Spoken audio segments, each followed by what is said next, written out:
씨는 막 걸리고 돌아가들을 불러 어떻게 했다 돌떡 나가네.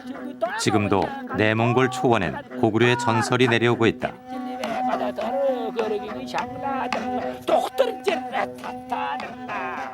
1300년 동안 기억되고 있는 이름 고구려. 그들은 왜 고구려를 노래하는가?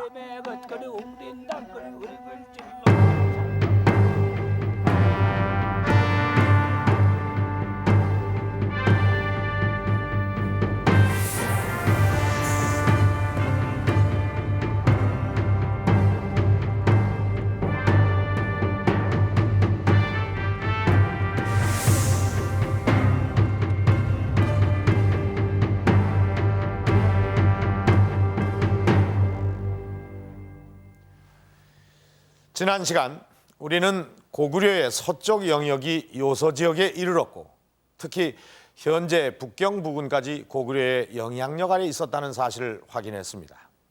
오늘은 고구려가 북쪽으로 어디까지 진출했는지를 알아보도록 하겠습니다. 이 중국의 역사서에는 이런 기록이 있습니다. 479년 고구려는 유목민족인 유연과 함께 지두를 분할했다. 이것이 고구려가 북쪽으로 가장 멀리 진출한 기록입니다. 그렇다면 지두는 어디일까요? 이 지두는 현재 이 몽골 지역입니다. 교통이 발달되어 있지 않았던 당시 상황으로서 이 고구려가 몽골까지 갈 수 있다는 것, 그 얼른 상상이 가지 않습니다. 자, 지금 보시는 이 지도는 이 몽골 지역을 위성에서 촬영을 해서 컴퓨터 그래픽을 이용해서 다시 원상태로 복원을 해 놓은 것입니다. 그런데 자, 여기 이쪽을 한번 좀 보시죠. 이 고구려에서 몽골로 가는 이 사이에 이 거대한 산맥이 가로놓여 있습니다. 해발 1700m에 이르는 이 대흥안령 산맥은 그 크기도 한반도와 비슷할 정도로 아주 어마어마합니다. 한마디로 고구려와 이 지두를 가로막는 거대한 천연장벽이라고나 할까요? 그런데 바로 이 대흥안령 산맥 때문에 중국과 일본은 물론이고 우리나라에서조차도 이 고구려가 이 지두까지 진출했다는 사실을 믿으려 하지 않았습니다. 하지만 과연 그럴까요? 고구려가 지두까지 진출했는지 그 진실을 알아보기 위해서는 고구려의 북쪽 영역을 확인해 볼 필요가 있습니다. 그 실마리를 찾은 것은 고구려의 첫 수도 환인이었습니다. 인구 30만의 자그마한 도시 중국 환인. 현대화의 빠른 물살 속에서 하루가 다르게 변화하고 있는 이곳에서 2000년 전 고구려는 나라의 기틀을 세웠다.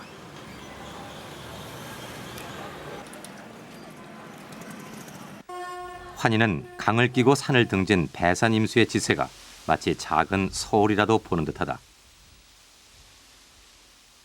그런데 이곳에서 가장 먼저 눈에 띄는 것은 서쪽 산 위에 서 있는 웅장한 고성 오녀산성이다.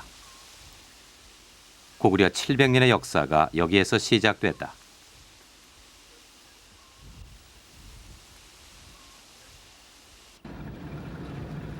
(2000년) 전 고구려 첫 수도성을 만난다는 기대와 흥분도 잠시.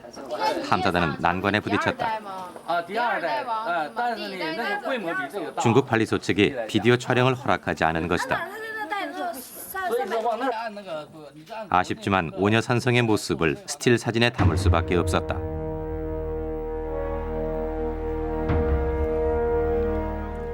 성안은 남북 1km, 동서 300m의 놀라울 정도로 넓은 평지였다. 그 높은 성 위에 샘물도 있다. 2000년 전의 성벽도 고스란히 남아 있었다. 그동안 베일에 쌓여있던 오녀산성은 이렇듯 신비로웠다.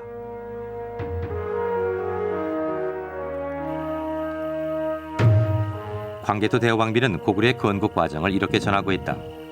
북부여에서 내려온 주몽이 비륙골 서쪽 산 위에 성을 짓고 도읍을 정했다.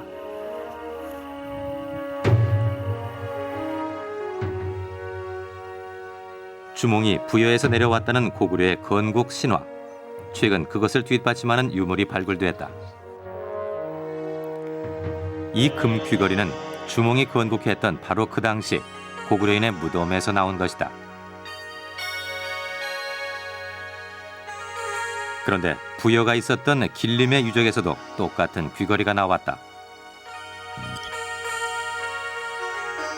이것은 주몽이 부여에서 왔다는 증거였다.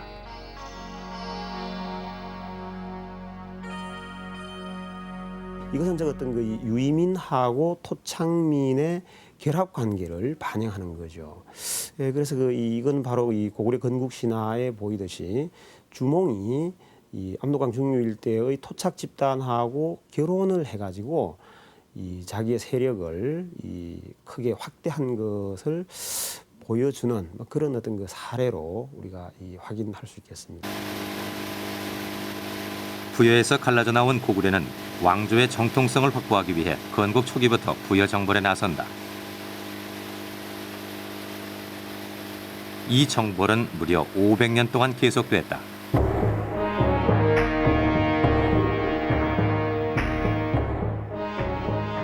부여는 고구려의 북쪽에 있었다. 결국 부여 정벌은 고구려의 북진이었다. 수도 환인과 집안에서 강을 타고 북쪽으로 거슬러 올라가면 송화강을 만난다.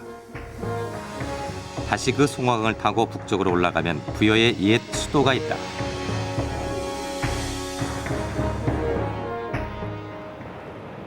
중국 길림시 교외에 있는 부여의 왕공터는 이곳이 부여의 수도임을 알려준다. 그런데 바로 그 뒤에 고구려 성이 있다.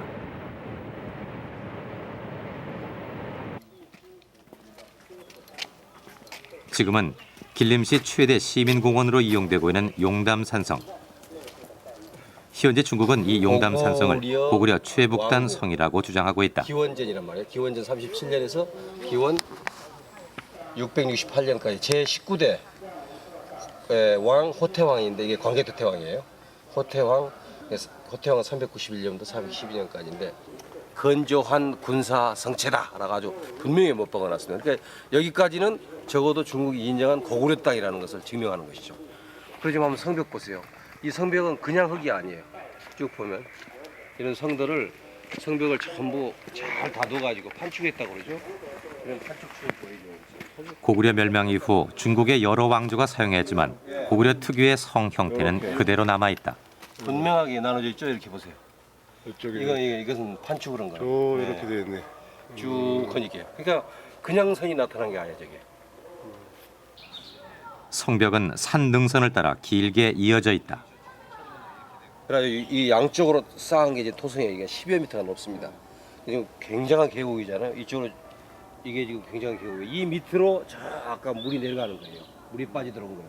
그 위를 인공으로 다 쌓은 겁니다. 요거 이제 계곡을 따라서 토성을 쭉 쌓아서 내려왔죠. 그다음에 이 앞부분은 전부 인공적으로 축조한 겁니다. 10m 높이의 성벽을 2.4km나 쌓았다. 뿐만 아니라 성 안에는 독특한 시설도 눈에 띈다. 돌로 정교하게 쌓은 이 시설은 물이 없어 마른 모치라 불린다. 당시 군수물자나 식량을 보관하는 창고로 추정되고 있다.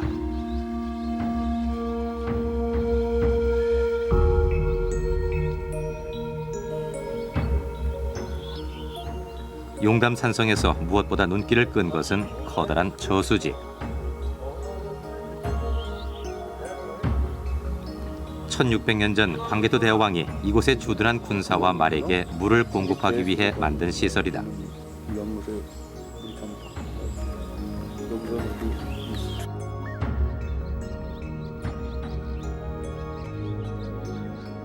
저수지의 규모로 보아 당시 이곳이 얼마나 중요한 군사 기지였는지 짐작할 수 있다.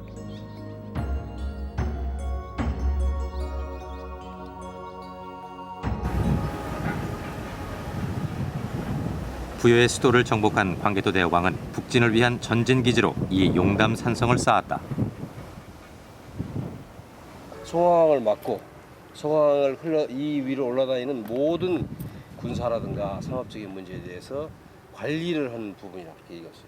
근데 이 정도를 여기서부터 북쪽에 있는 모든 것을 막아내려면 상당한 군사를 가지고 있어야 됐단 말이에요. 그럼 그 군사력이 주둔했던 데가 바로 용담산성이다. 그리고 그 전진 부대, 최전진 부대가 동단산에 있었다고 그렇게 봐야 돼요. 북진을 위한 전진기지 동단산성과 용담산성. 광개토 대왕의 발길은 어디까지 미쳤을까? 고구려의 귀족 모두르의 묘지에 그 단서가 있다.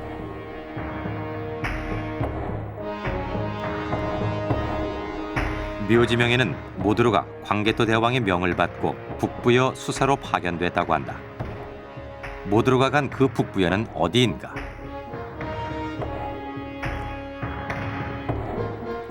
부여는 여러 번 중심지를 옮긴다. 광개토 대왕 당시 북부여는 오늘날의 농안 지역으로 추정된다.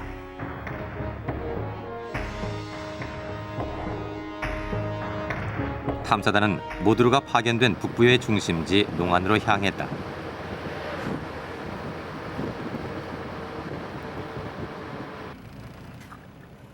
옛부터 농안은 교통의 요충지로 수많은 왕조가 이곳을 장악하고 성을 쌓았다.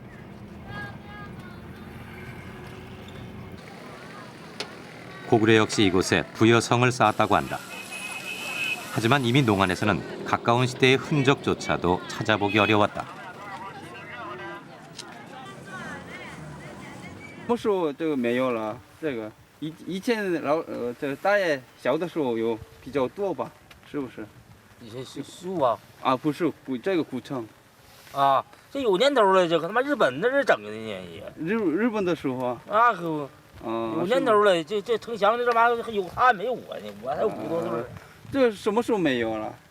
这是搁这个以后完了乱七八糟的，谁都识途去了。哦， 시 외곽을 돌면서 수소문한 끝에 겨우 부여 성터를 발견할 수 있었다.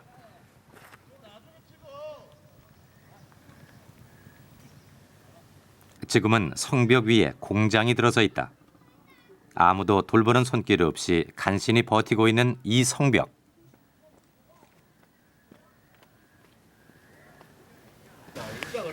그 속에서 고구려를 찾을 수 있었다. 받았어요? 네, 근데 그 뒤로는 붉은 기가 나오지 않았어요. 발에 초기까지만 나왔대요. 바로 초기까지, 그러니까 발에도 붉은 기가 나온 데는 좀 오래가지고. 고구려 특유의 붉은 기와가 나온 것이다. 이쪽에 그 문양이 흔히 고구려 기와에서 보이는 그런 사선 무늬가 보이고 있습니다. 이건 배를 대가지고 여기다가 배를 댄 거거든. 배쪽지를 대가지고 대선 거라면. 그리고 대부분 좀 적은 조각이지만 이것은 고구려적인 그런 특수가 상당히 갖춘 거예요. 이게 상당히 지금 밑부분이거든요. 이게 지금 파 내려가서 그렇기 때문에 여기서 지금 나온 걸로 봤을 때는 이것 정도면 시대가 올라가니까 뭐 확정은 지을 수 없지만 고구려적인 성격이 강한 그러한 그 기와 조각이다. 그렇게 얘기할 수 있겠습니다. 1300년 전 고구려 역사의 현장은 이렇게 사라지고 있었다. 자, 북부여를 찾아서 우리는 이 농안 지역까지 왔습니다. 이 여러 가지 설이 있지만은 학계에선 대체로 고구려가 농안 지역까지 진출했다고 보고 있습니다. 그런데 이 위성 지도를 한번 보십시오. 이 농안을 지나면서부터 끝없이 펼쳐지는 이 평원이 보이고 있습니다. 눈앞에 이런 평원이 펼쳐져 있는데 고구려가 과연 이 농안까지만 왔을까요? 고구려는 이 부여를 정복했고 농안이 그 중심지입니다.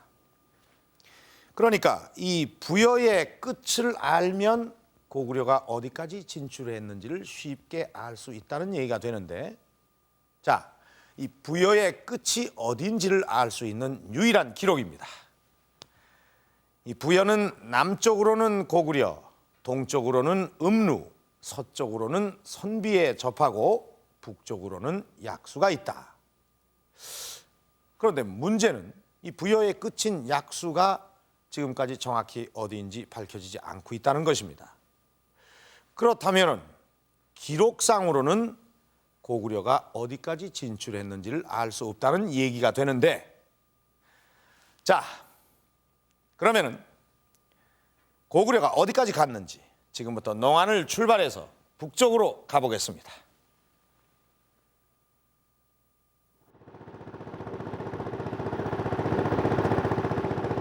송화강을 거슬러 올라가며 탐사단은 직접 부여의 흔적을 찾아보기로 했다.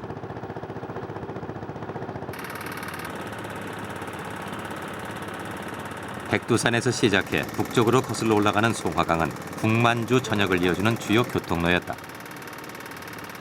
이 강을 낀 드넓은 초원이 바로 부여의 터전이었다. 부여가 길림 지역일 때만 있었던 것이 아니라 그 서쪽으로는 바로 이 동류 송화강의 끝, 또 북쪽으로는 이 송화강을 통해서 이 제1 송화강, 동류 송화강이라고 합니다만, 그로부터 흑룡강까지가 범위가 넓습니다. 그러니까 우리가 부여를 생각할 때 꼭 뭐 길림이라는 중심지만 생각할 것이 아니라 부여 국가는 이 북만주 전체에 걸치는 땅입니다. 송화강을 끼고 북쪽 초원 지역으로 달리던 중에 우리는 부여의 흔적을 찾을 수 있었다. 초원 지역에 줄지어 늘어선 넓은 호수들. 부여엔 넓은 호수가 많다는 중국의 기록과 정확히 일치하고 있다. 이곳이 부여 땅이라면 틀림없이 고구려의 무대가 되었을 것이다.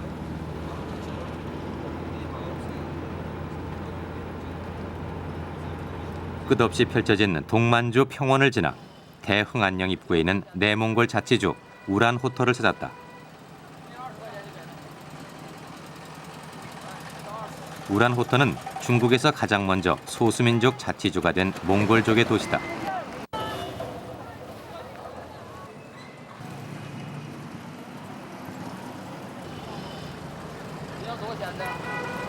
1944년 만주로 진출한 일본인들은 몽골족을 회유하기 위해 이곳에 징기스칸 기념관을 세웠다. 이 내몽골 깊숙한 곳에 고구려의 흔적을 찾을 수 있는 단서가 있다.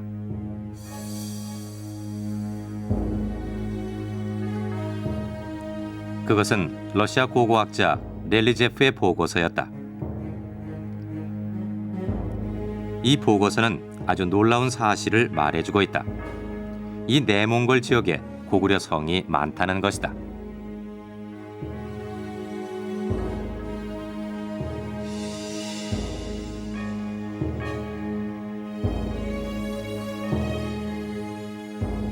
렐리제프의 기록을 직접 확인해 보기로 했다. 하지만 지명이 모두 바뀐 데다 현재 중국 지도에서 고구려라는 이름은 찾아볼 수 없었다. 성사가자촌. 나가봐. 성사가자촌. 일단 성이 있는 마을로 향했다.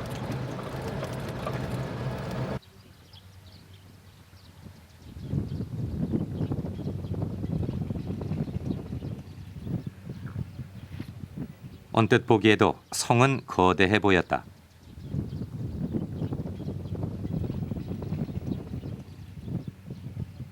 하지만 성벽의 형태만으로는 고구려의 것인지 알 수 없었다.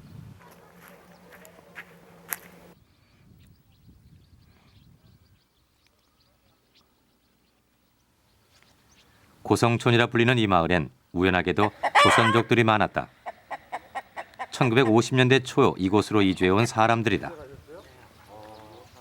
조선족들은 이 성을 어떻게 부를까? 마을에서 경상도가 고향인 한 할머니를 만났다. 할머니 여기 오실 때는 어떻게 있었어요. 컸었어요? 연애 그 성인데 응. 낮아지기는 별로 안 낮아지는데 가에 자꾸 허물어놨지. 허물어 놨어요? 예. 어. 그리고 그 포태도 없어져 버리고. 저 성이 어느 나라 성이라 그랬어요? 어느 시대? 몰라요 나는. 왠지 여기 만주족이나 몽고족들은 저기 뭐라 그래요? 저거로 가. 예, 예. 고려성이라 하대. 고려성? 예, 고려. 그게 고려성입니까? 예, 그게? 예. 어. 고려 때 있었는 모양. 고려성이라. 원래 언제부터 있었는 겁니까?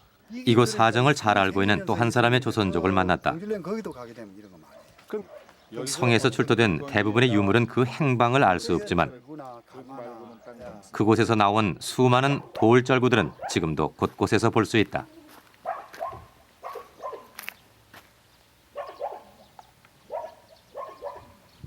그럼 나오면 뭡니까 이거 지금?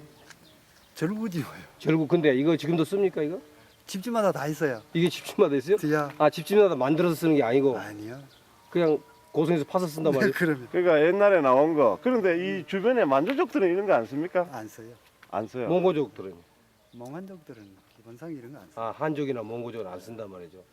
아 지금도 그러니까. 지금도 이거 뭐 하는 데 씁니까 조선족들은? 이거 떡 해먹죠. 아 가루도 받고요. 가루도 받고. 찰떡도 해먹고요. 내몽고에서 만난 고구려 돌절구.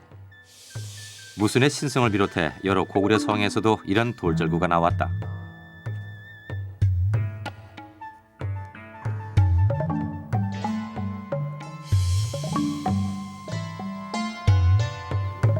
우리는 이 성에 대해 좀 더 자세히 알기 위해 한 몽골 노인을 찾았다.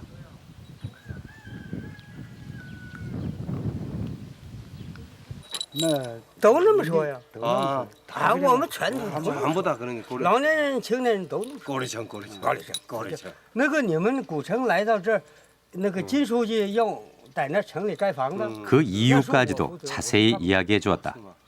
这是不是应该内蒙的地区吗？是啊，那以前怎么那个咱们高丽城那么说？为什么？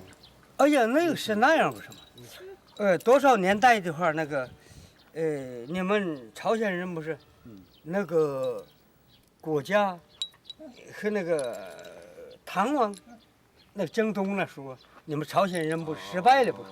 그러니까 那不走了吗？ 이 사람 말하는 你们的 거는요. 让你们搬家， 어째 让你 이거 们的古城都撵，几年多少年代？ 탐사단은 렐리제 포고스에 나오는 또 다른 고구려 성을 찾아보기로 했다. 是说是韩国的一个大学生来的。 고현성이라고 들어본 적 있네요. 고려청. 高丽城，你们听没听说过叫高丽城？对，这高丽城，个是高丽城，高丽城那是在哪儿呢？这个就是高丽人的。 저 고려청 아. 哎， 고려청 아. 这原先就是高丽人住的。 아 저기 고려청 아. 哎。 고구려 성이 있다는 곳은 파리 껐다이 마을. 특이하게도 초원 지역에서는 좀처럼 볼 수 없는 산성이 있었다. 지금도 성토의 유물이 남아있다고 했다.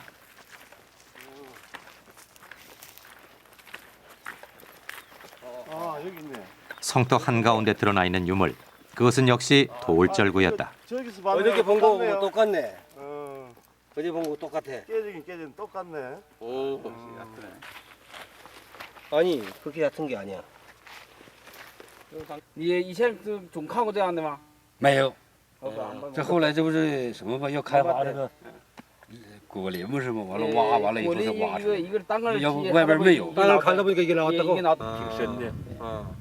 그러니까 여기 그런 소스도 나오고. 소도 나고 이게 절구도 나고. 이런 것도 자기들은 안 쓴다는 거야. 몇 개나 나왔는지 장독사. 중국인인 봉지청 씨 역시 이 성을 고구려 성으로 알고 있었다.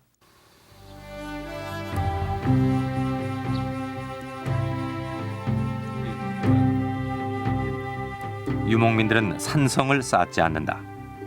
강을 해자로 삼고 천연의 절벽을 이용한 산성. 그것은 고구려를 꼭 닮아 있었다.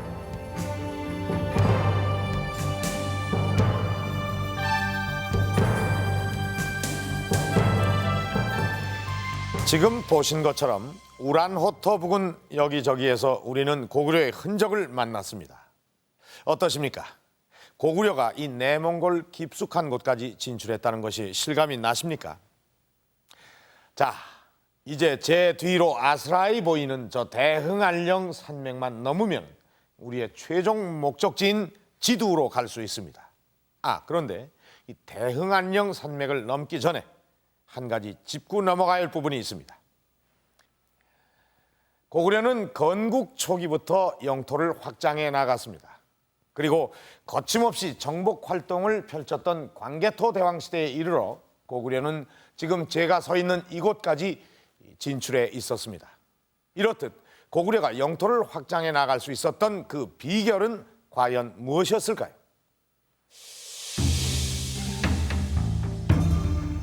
중국의 신당서는 고구려에 모두 176개 성이 있다고 기록하고 있다.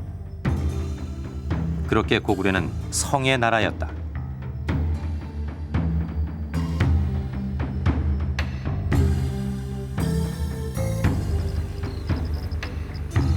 중국의 요령성 지방 석성산 정상에는 고구려의 백암성이 있다.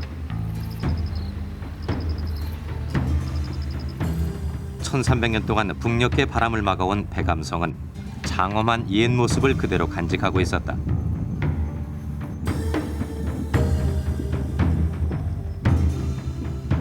성의 한쪽 면은 200m 높이의 깎아지른 절벽, 최대한 자연 지형을 이용하고 있다.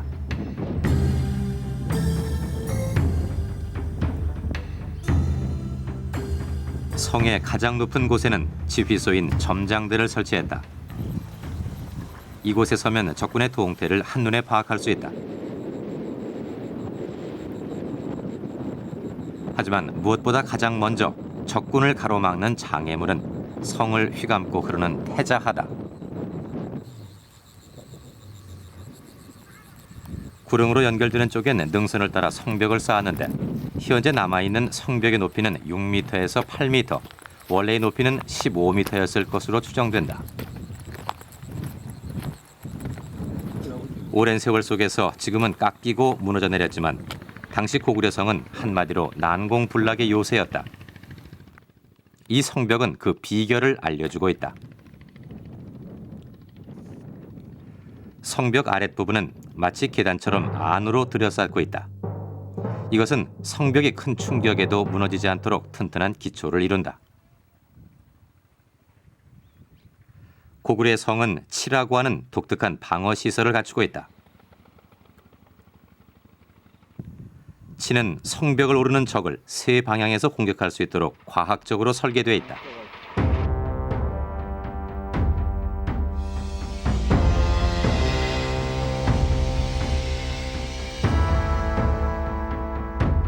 성문 역시 옹성 구조로 돼 있어 적을 효과적으로 방어할 수 있다.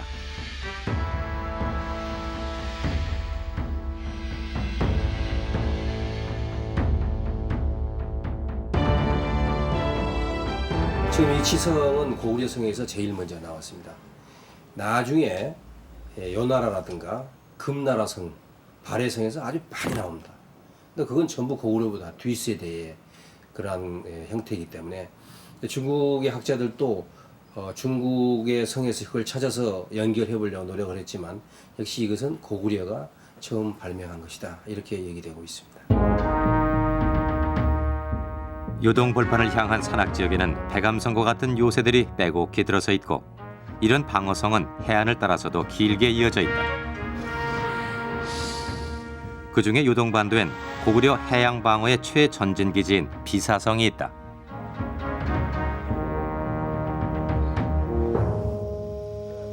중국 요령성 금현, 우뚝 솟은 대흑산 정상에 비사성이 있다.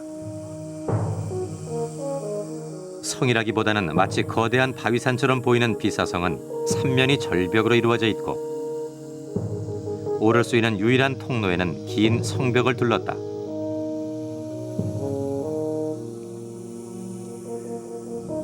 청일 전쟁 때까지만 해도 이곳 비사성은 해군 기지로 사용됐다고 한다. 단동적으로 보인다. 천년의 세월이 흐른 뒤에도 고구려의 비사성은 여전히 천혜의 요새로 손색이 없었다. 멀리 발해만이 한눈에 내려다 보이는 비사성. 이 비사성을 중심으로 고구려는 확고한 해양 방어 체계를 구축하고 있었다.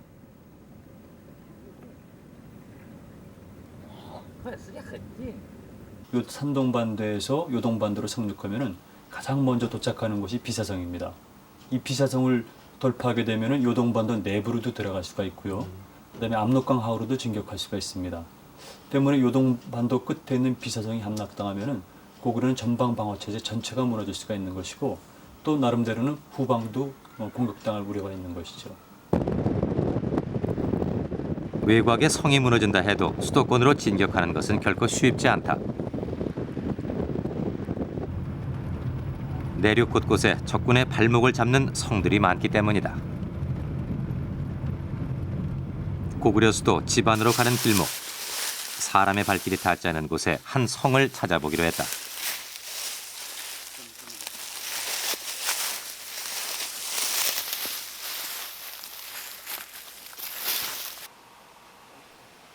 패왕조 산성. 1300년 전의 성벽이 이끼도 끼지 않은 채 고스란히 드러난다.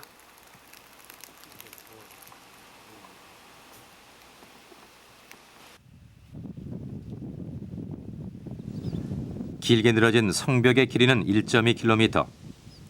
고구려는 수도 국내성을 방어하기 위해 국내성 북서쪽 80km 지점에 이 성을 쌓았다.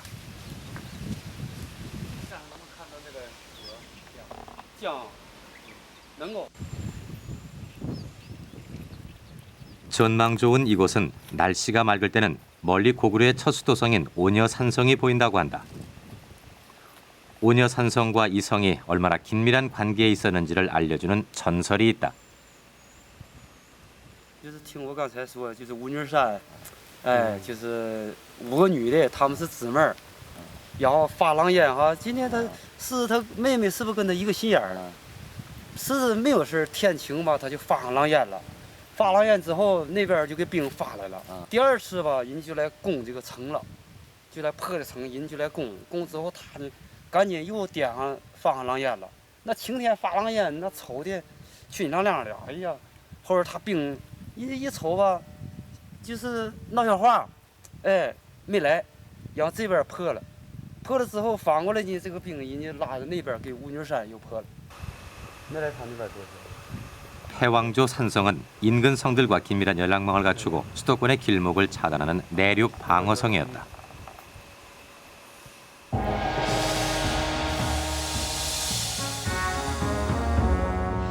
(1300년) 전 고구려의 수도 방어 체계는 이렇게 이루어져 있다. 요동 지역을 지키는 방어성이 있고 이것이 무너질 경우에 대비해 곳곳에 차단성이 있다. 다시 수도권 주변을 살펴보면 이렇게 국내성 주위로 겹겹이 차단성이 에워싸고 있다. 그리고 수도를 지키는 최후의 보루 환도산성이 있다.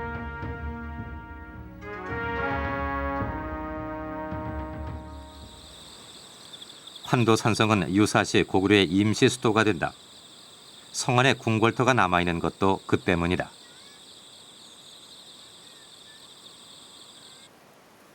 (7km의) 성벽 안에는 풍부한 물과 식량 등 성 안에서 오래 버틸 수 있는 만반의 준비가 갖추어져 있다.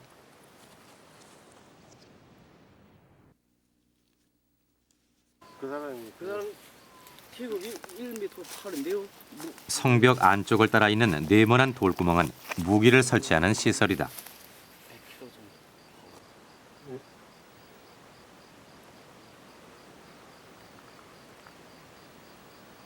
고구려군은 이곳에서 최후의 항전을 벌였을 것이다.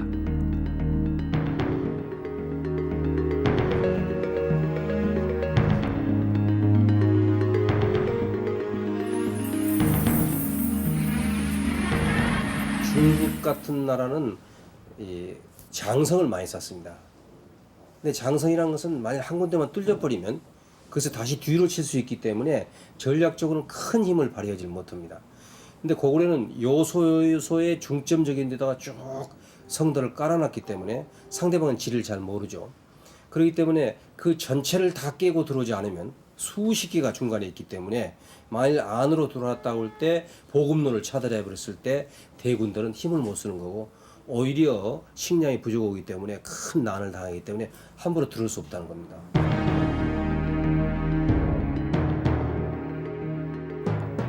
신성, 백암성, 안시성 등 요동 지역을 향해 일렬로 늘어서 있는 고구려의 요동 방어성.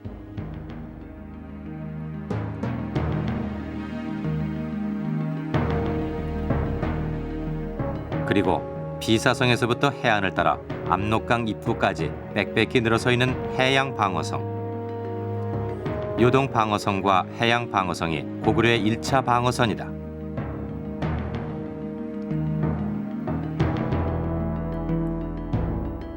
그리고 수도로 가는 길목 곳곳에 있는 차단성이 있다. 마지막으로 국내성을 에워싸고 있는 수도 방어성이 버티고 있다.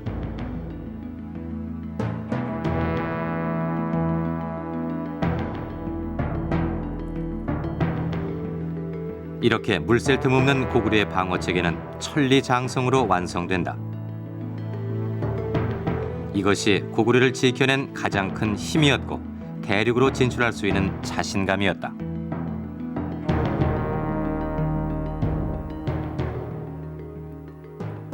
이렇듯 수도를 중심으로 확고한 방어 시스템이 있고 또 그것을 기반으로 전진기지를 하나하나 구축해 나감으로써 고구려는 제가 서 있는 이곳 몽골 깊숙이 대흥안녕 입구까지 진출할 수가 있었던 것입니다.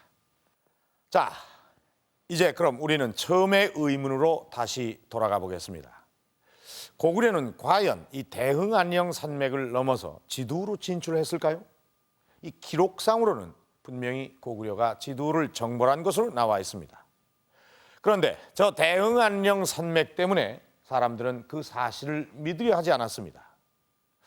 과연 이 대흥안녕 산맥이 역사의 진실을 가로막을 만한 장벽이 되는지 우리는 그 사실을 직접 확인해 보기로 했습니다.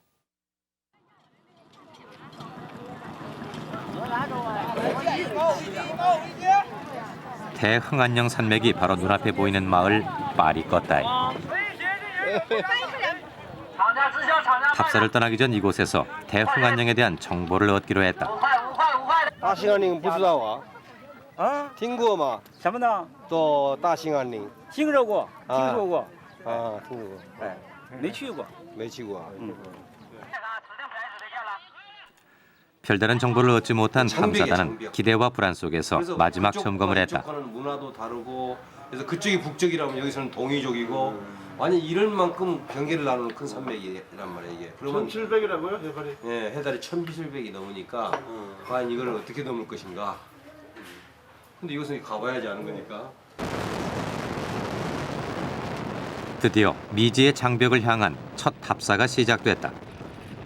탐사단을 가장 먼저 맞이한 것은 국경을 감시하는 중국 경찰의 검문. 그리고 갑작스런 날씨의 변화도 전혀 예측하지 못한 것이었다.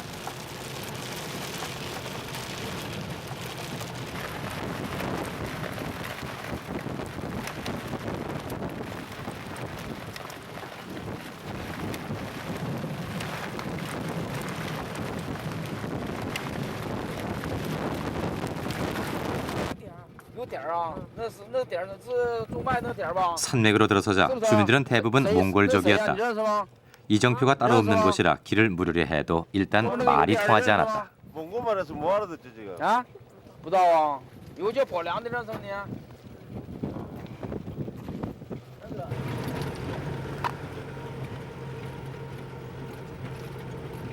거대한 산맥이 나타나기만을 기다리며 달린 지 10시간. 한 폭의 그림 같은 마을 전경이 눈앞에 드러났다.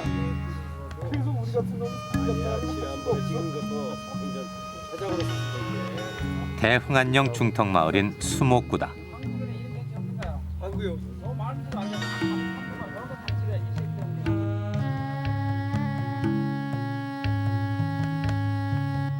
마을의 풍경은 탐사단이 그린 대흥안녕의 모습과는 전혀 달랐다.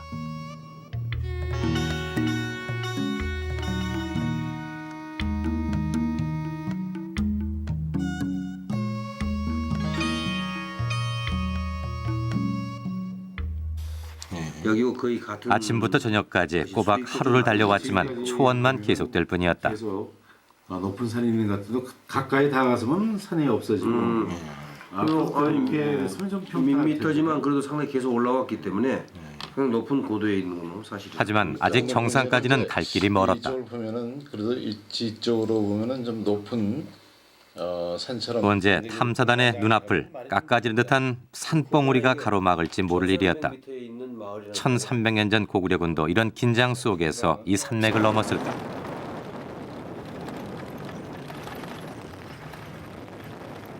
다음 날 아침 일찍 다시 답사에 올랐다.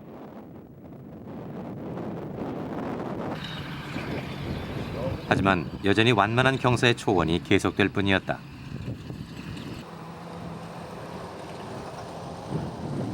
어느덧 탐사단은 정상에 들어섰다. 1600에서 1700m에 이르는 정상 부분은 마치 거대한 평원처럼 30여 킬로미터에 걸쳐 계속되고 있었다. 여기가 대흥안령 산맥 꼭대기입니다. 낮은 꼭대기 부분인데 지금 1시간을 달려왔는데 지금 계속해서 지금 이런 경치가 이어지고 있습니다. 아주 상상 외의 경치가 나타나고 있습니다. 보통 우리가 태백산맥이다 이런 데를 넘을 때는 바위가 있고 숲이 있고 이럴 줄 알았더니 여기는 이런 대평원 같은 것이 양쪽 사이에 쭉 1시간 동안 이어지고 있는 것입니다. 지금 상당히 놀라운 그 전경이 일어나고 있습니다. 만약 이런 정도라면 지금 우리 자동차로 오는 것이 시속 한 20m, 20 내지 30km 가는데 말로 달린다면 아마 더 빨리 달릴 수 있지 않는가 그런 생각이 들 정도로 아주 평지입니다. 초원의 평지를 달리는 것 같은 그런 생각이 듭니다. 여기가 대흥안령 산맥의 굉장한 산맥의 꼭대기라고는 상상이 가지 않을 정도로 아주 새로운 경치를 지금 보여주고 있습니다. 1300년 전 고구려의 기마 군단이 이 산맥을 넘는 것은 결코 불가능한 일이 아니었다. 굉장한 히말라야 가는 기분으로 왔는데 더울 줄 알고 짧은 소를 입고 왔더니 좀 서늘하네. 아니 와서 보니까 완전히 평지야 평지. 평원이 이어지고 있다. 고구려군은 바로 이 길을 달려 유목 국가인 주도로 향했을 것이다.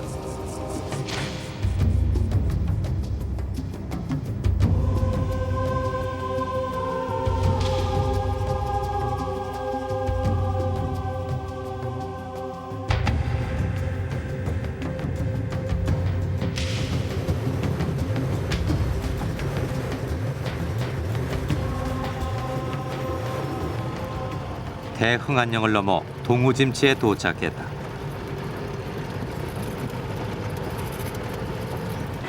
중국과 몽골의 국경 도시인 이곳이 1500년 전 고구려가 진출했던 바로 그 지두다.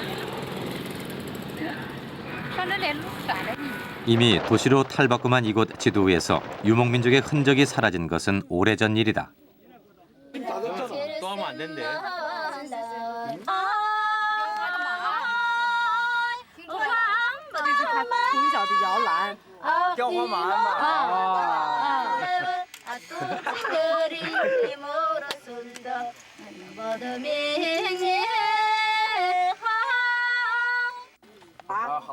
고구려는 왜 이곳에 왔을까?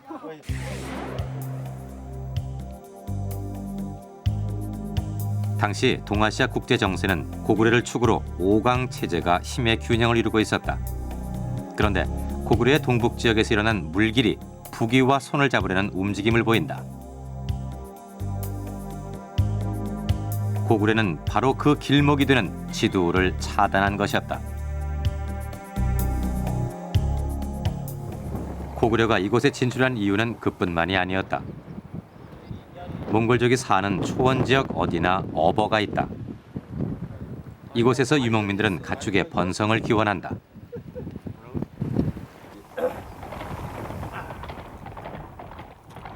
옛부터 명마의 산지로 알려진 이곳 지두는 고구려가 가장 필요로 하는 지역이었다.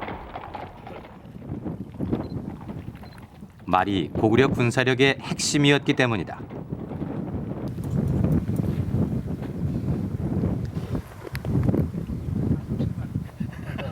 3세기 고구려의 전쟁 기록을 보면 2만 명의 병사 중 기마병은 5천, 즉 병력의 4분의 1이 기마병인 것을 알 수 있다. 그렇다면 광개토 대왕이 5만의 병력을 출동시켰을 때 적어도 기마병은 15,000이었을 것이다. 효율적인 기병 전술을 구사하기 위해서는 2필 이상의 말이 필요합니다. 그러니까 15,000명의 기병이 필요라는 말은 적어도 3만 필 이상이 돼야 된다는 얘기죠.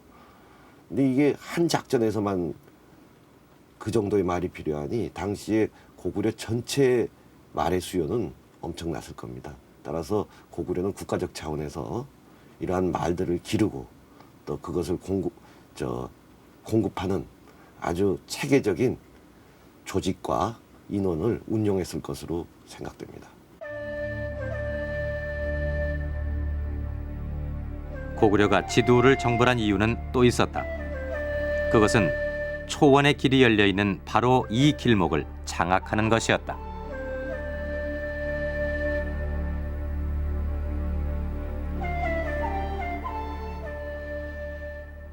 이 고구려가 초원의 길을 장악했다는 것은 아주 커다란 의미를 갖습니다. 물론 그 시기는 장수왕 때지만은 이미 그 아버지인 광개토대왕 때 이 대흥안녕 입구까지 영토를 확장해 놓았기에 가능했던 일입니다. 우리는 흔히 이 광개토대왕을 정복군주라고 말합니다. 그러나 그것은 광개토대왕에 대한 아주 단순한 평가에 불과합니다. 그의 진면목은 바로 여기에 있습니다.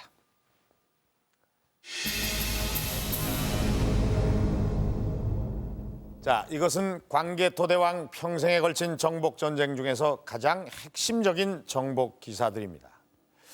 이 정복 루트를 자세히 살펴보면 무언가 새로운 사실을 발견할 수가 있습니다.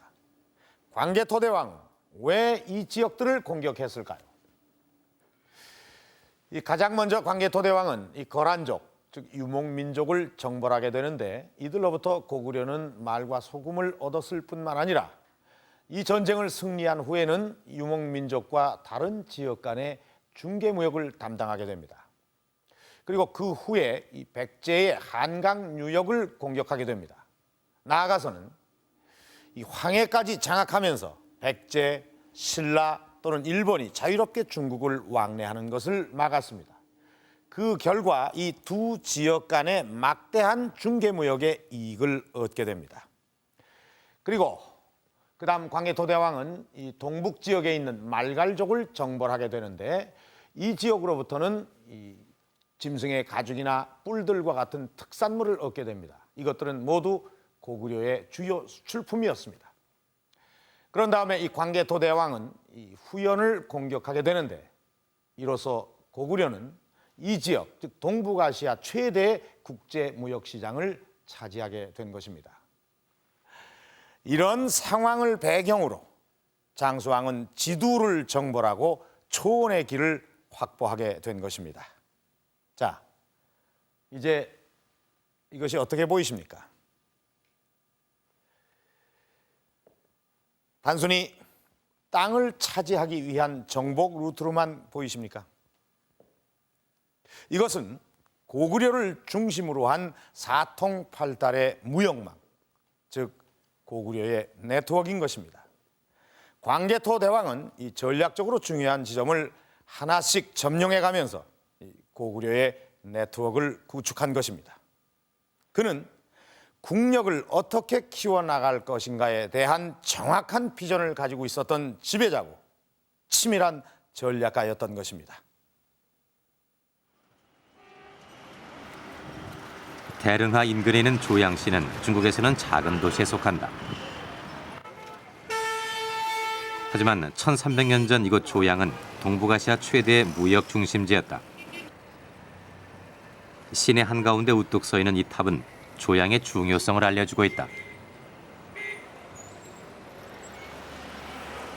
조양을 차지하려는 각국의 쟁탈전 속에서 한때 이곳을 장악한 요나라는 그 기념으로 80m의 탑을 세웠다.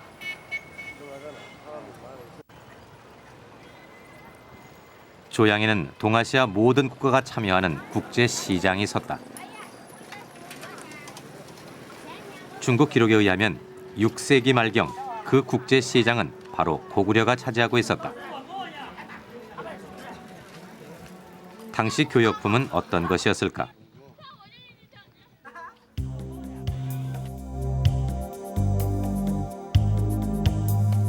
고구려는 광개토대왕의 정복지에서 말과 유제품, 소금, 철과 금은, 농산물, 초피와 각궁 등 주요 수출품을 확보한다.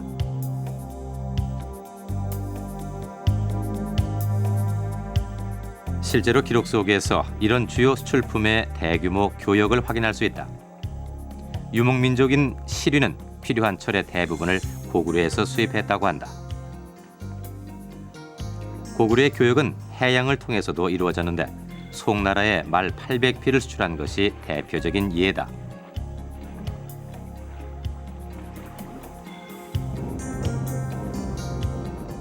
고구려의 거대한 무역망은 초원의 길로 완성된다. 몽고 고원에서 발견된 이 돌궐 비석은 고구려 사신이 왔다고 적고 있다.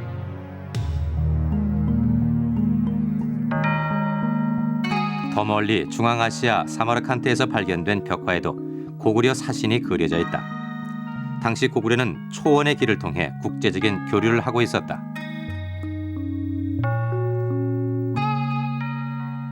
초원의 길을 통한다는 건 바로 우리 이 고구려의 서역의 문화가 직수입한다는 얘기고, 또 하나는 활발한 유목 그 민족 문화가 이제 이 농경 문화하고의 그런 접목을 통해서 고구려 문화가 한결 다양하고 발전할 수 있다는 아마. 고구려인들이 직접 그린 고분 벽화는 당시 고구려의 사회 모습을 생생하게 전달해주고 있다. 고구려 고분 벽화에는 서역인들이 자주 등장하는데 씨름을 하고 있는 이 두 사람 중 한 사람도 코가 큰 서역인이다.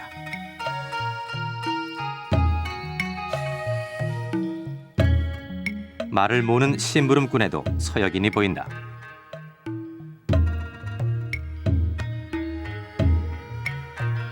당시 고구려엔 중앙아시아 악기가 수입됐고 고구려인들이 즐겨 구경하는 놀이에는 외국에서 들어온 신기한 고개가 있었다.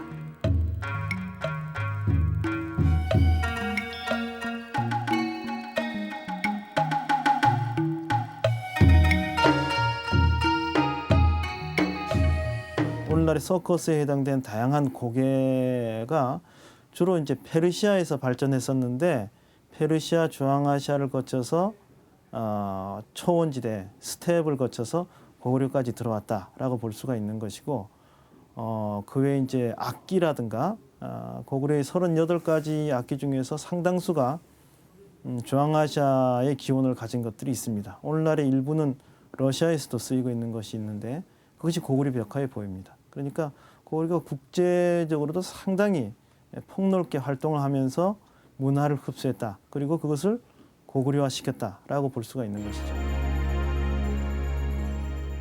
중국이 자랑하는 돈황 석굴엔 수많은 벽화가 그려져 있다.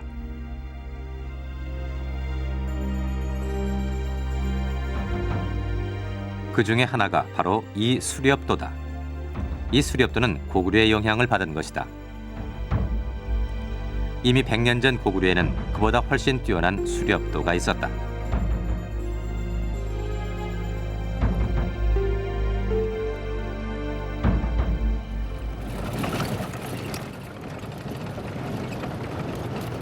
내몽골 최대 초원인 실링호토에는 길다란 장성이 있다. 무려 1000km에 이르는 장성이다. 몽골족을 막기 위해 쌓았다 해서 징기스칸 변장이라고도 한다.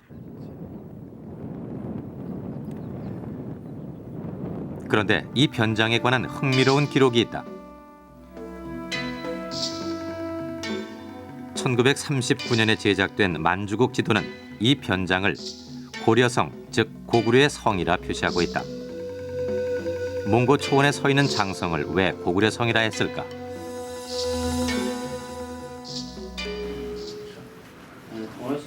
그 이유는 알 수 없었지만 실링호토의 문화재 담당자로부터 중요한 정보를 얻을 수 있었다. 이곳 내몽골에 고구려의 전설을 알고 있는 노인이 있다는 것이다. 我小时候吧，我小时候这个有名的说书人还挺多的，有10个、7、8个。但是这些人，我小时候吧，他的岁数很大，大概这个80年代中，基本上这些人老说书人就没了。但是他的弟子呢，同僚有一部分他的弟子。啊，同僚。你就指一下。 수소문 끝에 우리는 내몽골 자치주에 사는 한 노인을 찾았다. 那还得朋友。曲艺，曲艺。 옛날부터 불러오신 분인가요? 就从以前开始就有了是吧？很早很早以前。 아주 오래전에부터 있었습니다. 그는 우리에게 몽골족 대대로 전해 내려오고 있는 고구려의 전설을 들려주었다.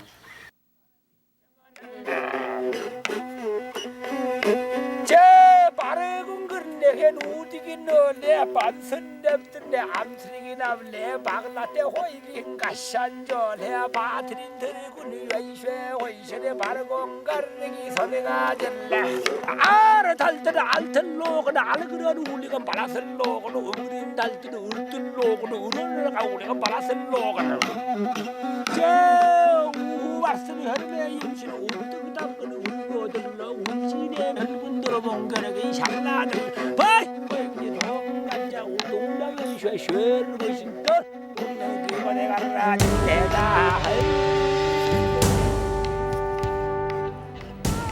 대흥안령을 넘은 고구려가 초원의 길을 달려갔던 그곳 몽골 초원엔 1500년의 세월이 흐른 지금도 고구려의 전설이 남아 있었다.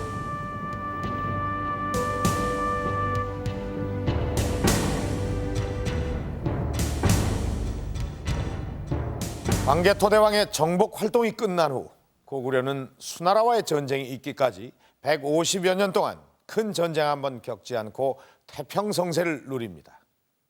그 어떤 세력도 고구려에 도전할 수 없을 만큼 고구려의 힘은 막강했던 것입니다.